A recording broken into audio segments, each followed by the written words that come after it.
भगवत गीता के बारे में तो हम सभी जानते हैं, लेकिन क्या आपको पता है कि भगवत गीता से भी पुरानी एक और गीता है जिसे शिव गीता कहा जाता है।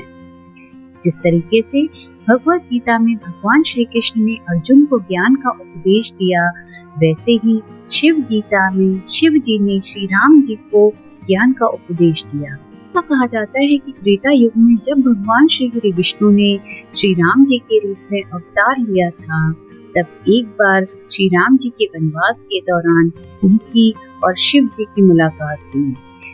भगवान श्री राम ने अध्यात्म से जुड़े बहुत सारे प्रश्न उनसे पूछे और उन्हीं सवालों का जवाब जो शिव जी देते गए, वो सारे जवाब मिलकर एक रूप होकर शिव गीता कहलाने लग गए।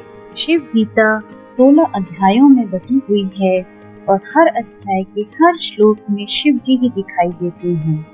भगवान श्री राम का अवतार त्रेता युग में हुआ था और महाभारत द्वापर युग में हुई थी, तो उस हिसाब से शिव गीता भगवत गीता से भी बहुत बहुत बहुत पुरानी है।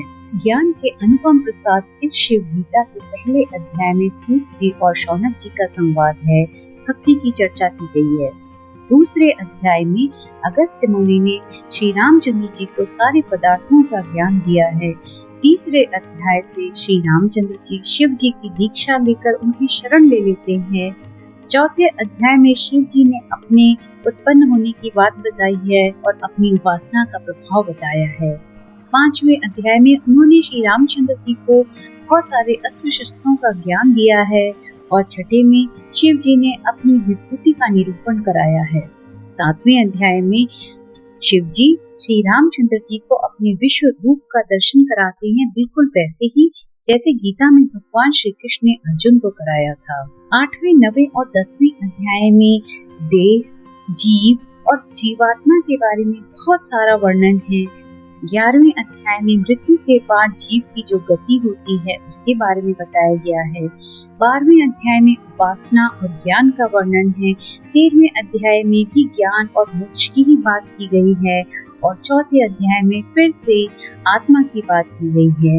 यानी कि देखा जाए तो काफी हद तक जो चीजें भगवत गीता में है वही शिव गीता में भी है, लेकिन दोनों का दृष्टिकोण बिल्कुल अलग है। भगवत गीता वैष्णव दृष्टिकोण से अध्यात्म को समझाती है और शिव गीता शैव दृष्टिकोण से। और शिव गीता का इतना महान, इतना अप्रतिम होना तो बनता ही है क्योंकि भगवान शिव की उपासना, उनकी महिमा का वर्णन किसी और के बस की बात तो है ही नहीं, इसे तो स्वयं भगवान शिव ही कर सकते हैं। जय शिव शंकर, जय शिव शंभू।